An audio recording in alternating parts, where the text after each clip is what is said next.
Coach Julian, I think the most difficult question, how can you keep on motivating the players?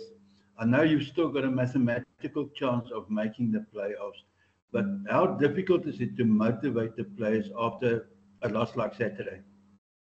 Yeah, Carl, thanks for keeping the hard questions for later. Nah, but it's actually not a tough question. I think, Carl, the big thing is a professional player is motivated by himself. I think internal motivation is the right kind of motivation. The right players will have the right motivation. So, yeah, as coaches, it's not really our job to motivate the guys. It's our job to get the guys prepped and stuff. The guys, like Krappy sitting next to me, they are internally motivated. So, yeah, naturally for the team after not a good performance or consecutive not good performance, it is something that can influence your confidence or influence your motivation. But yeah, we drive internal motivation and guys being ready themselves. So yeah, for us, it's harder. If you win, nothing is needed. If we lose, there is work to be done. But yeah, for us, we've got a good bunch of guys and they are motivated by themselves. Copies in, I think Coach Julian just threw the ball into your hands. The first half, it really didn't seem like you guys were motivated. Why? To what would you ascribe what happened in the first half? Because the second half, it looked a lot better. Yeah, I think the frustrating thing is we've seen that pattern over the last few games. I can't put I can't say to you what exactly it is. It definitely isn't a lack of willingness. I think it's maybe because we're trying too hard. There's a couple of factors. But it is like I said, it is a pattern that we did identify that went through our last 3 or 4 games, and it is something that we really want to rectify. And it is something that we spoke about the last 4 weeks, but yeah, I really think it's time that we stop speaking and stop acting on it and start acting on it. Appreciate it, sir. I won't put you under any more pressure. Thanks, Please Carl. do. Thank you, Carl. Annemie? Hi, everyone. Thank you. Annemie. Julian, have you got any updates for us on the injury to Frankie Horn at the moment?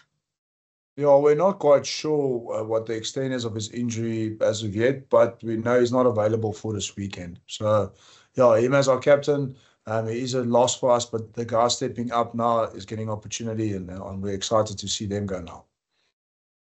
And just for Morne, continuing on the vein that Carl started, I'm sorry about that.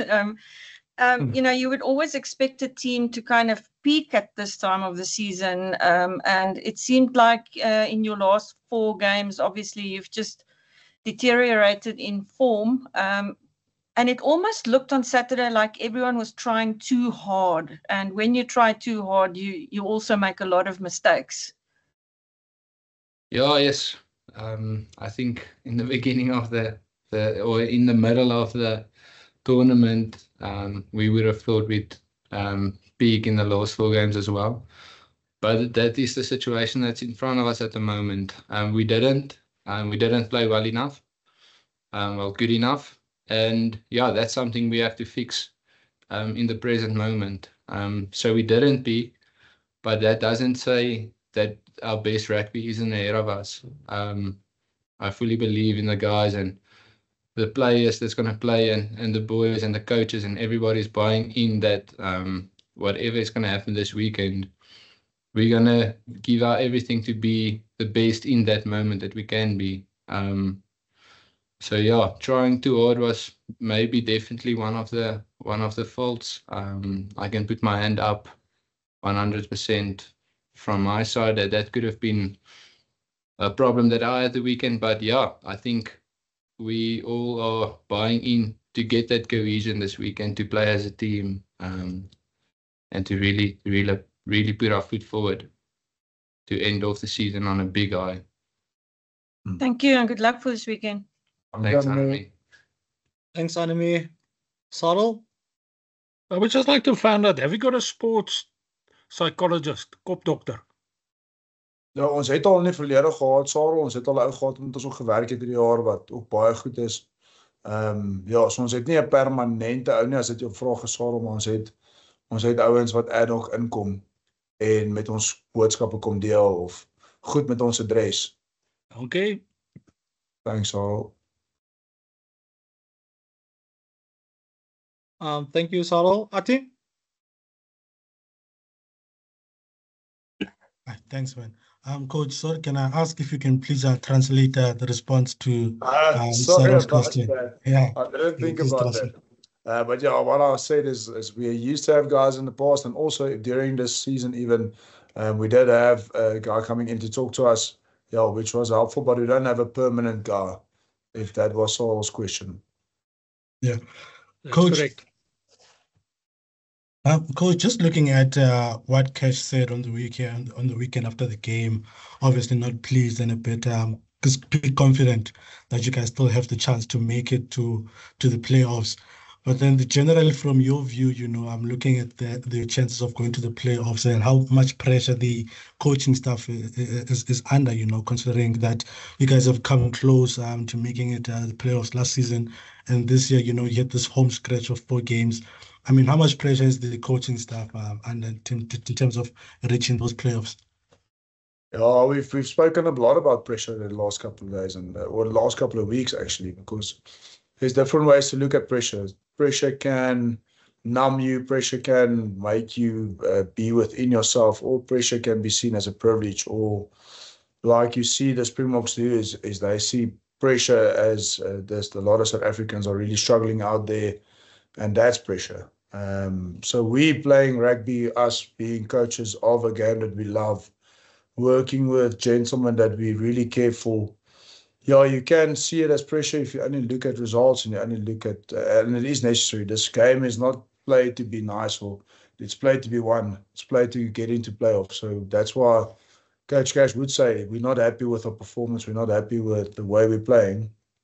But I can't say that now all of a sudden we're under pressure and we're doing strange things, and because then we're seeing pressure wrongly, if that makes sense, Ati. So for us as a team, we're just looking to make a big step up collectively, and like Rapi mentioned, is maybe the best rugby of us playing our best rugby is still ahead of us. So that's what we're hoping for, and looking for a good response by the boys this weekend. Rapi, just looking at what you mentioned right now in terms of the cohesion and some of the senior guys like you, maybe, sort of lost a bit of control of the game at key moments, made those errors.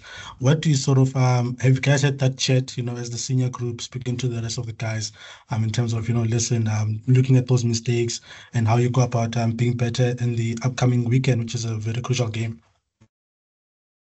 Yeah, I think, especially the senior group has to take control of the situation, especially if the team feels a bit under pressure, but also each individual has to take responsibility of their own role. I can definitely think of situations in the game where if you say I'm like you say, maybe a senior player, well, one of the seniors, where we just got momentum back, then I knock on a ball from a kickoff. That's definitely not the response that we want from our senior players, for instance. And we as a senior group will definitely look to rectify that, to really lead well, and to really have a positive response this weekend. Thanks, guys. Thanks, Buddha. Thanks, Ati. Thanks, Ati. Rowan? Hi, guys. I just wanted to check, Coach, what type of game were you expecting from Connacht at the weekend, and how do you plan to counter that? Thank you. Yeah, I'm sure you would have watched the game against Stormers as well. It feels like they're starting to play better and better rugby as the season's progressing. I thought they were unlucky. It was a good call by obstruction, I believe, but they actually scored in the finishing minutes. Actually, I think after 80 minutes. So it could have been a win for them. So they're definitely sitting this week and saying they would have or could have had one win already in South Africa, and definitely targeting this game. Yeah, so they're a good attacking team, like all the Irish teams. Good in structure. Good attacking team. Defensively, they're going to put pressure on us. Kicking game, they got a decent kicking game. So they've got a good all-round game. They're also in a run for the playoffs. So, not neglecting any effort from their side or not expecting any not energy from them. We're expecting a good game from them. But like we'll always also say is like a lot of the focus was on us this week and us being together, us having cohesion, us being the best we can be and responding as good as we can be. Thank you. So Engels is goed, Thanks, Rowan. George, you guys are good, eh? You guys are good. Can we take 2 more? Anybody hands up? English is on Before we close pre-play, off? gentlemen. That's the problem. Have we got any more questions? I don't see any. We've got. Okay, Carl, go for it. I'm going to be difficult again. Crappies, if you go onto social media and everything, it's not the players that must be fired, it's the coaching staff that must be fired. Julian, I haven't seen your name.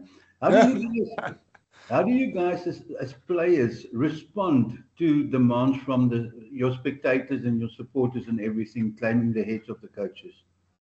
Yeah, like to be honest, when it's not going so well, you stay as far away as possible. So you don't want those things to get into your mind. But then, like you said, it does filter through somehow always. So you always get to hear somebody call you and say, "Hey, wat gaan aan?" or something like that. But then we have to take. So here's my answer finally. Sorry about that.